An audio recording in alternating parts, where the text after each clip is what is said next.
Madam, आज आपने जदयू का सदस्यता ग्रहण किया, कैसा लगा? देखिए, बहुत अच्छा अनुभव है। कभी सोचा नहीं था कि करना पड़ेगा, लेकिन करे इसलिए है क्योंकि महिलाओं की लड़ाई पिछले 15 साल से महिला विकास मंच लड़ रहा है और कहीं ना कहीं प्रशासनिक चीज़ों में हम फेल हो जाते थे।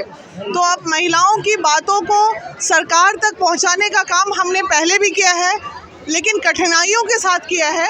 अब सरकार के पास डायरेक्ट बात पहुंचेगी, चूँकि एक व्यक्ति को अगर लीड लेना पड़ता, सरकार के बिना किसी भी महिला को न्याय दिलाना मुश्किल हो जाता है हमारे। ऐसा क्या हुआ जो आप जदयू का सदस्यता ग्रहण किया? देखिए, थक गए। देखिए क्या होता था, लोगों का मदद भी किया है। नहीं, मदद किए हैं और आगे भी करते रहेंगे। महिला विकास मंच जो अपना कार्य कर रही थी वो आगे भी करती रहेगी, उसमें कहीं कोई बदलाव नहीं होगा। लेकिन जब हमारी कोई अध्यक्ष कहीं किसी महिला को उत्पीड़न से बचाने जाती है तो कई बार क्या होता है, प्रशासन सुनते नहीं है।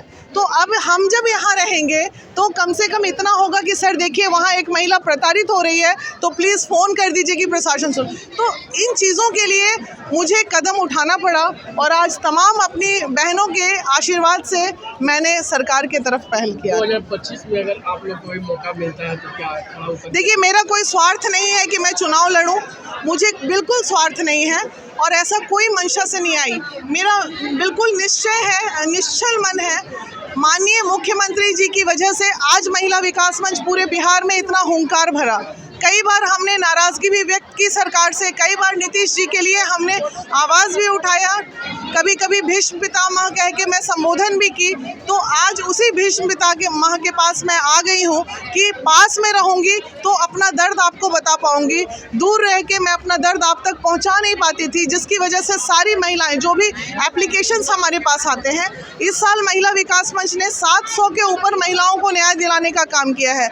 120 महिलाओं को बॉर्डर सिक्योरिटी, जो दीपशिखा सिंह है हमारी, वो वहाँ से ह्यूमन ट्रैफिकिंग में लड़कियों को बचाने का काम किया है। तो ये बिना सरकार का संभव नहीं है, हम फेल हो जाते थे भाई। 2025 में फिर से मुख्यमंत्री बनेगा।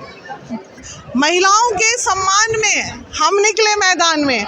महिला को आज आवाज़ दी है हमारे माननीय मुख्यमंत्री जी ने। आज वीना मानवी की आवाज़ 15 साल से जो हुंकार भर रही थी वो कहीं ना कहीं इन्हीं की देन थी। अदरवाइज दूसरा सरकार रहता तो हमें कुचल दिया रहता, काम भी नहीं करने देते। तो मैम, जिस तरह से बिहार में शराब बंद है, क्या पूरी तरह से शराब बंद हो जाना चाहिए? देखिए, शराबबंदी की अगर हम बात करें तो शराबबंदी संपूर्ण रूप से शराबबंदी है, लेकिन ये बताइए कि जो लोग ये कहते हैं कि शराबबंदी फेलियर है, हमारा मानना है कि अगर हम 10% फेलियर हैं तो 90% तो हम पास हैं ना। आप पहले जब शराब चालू था उस वक्त भी तो जहरीली शराब बनी रही थी।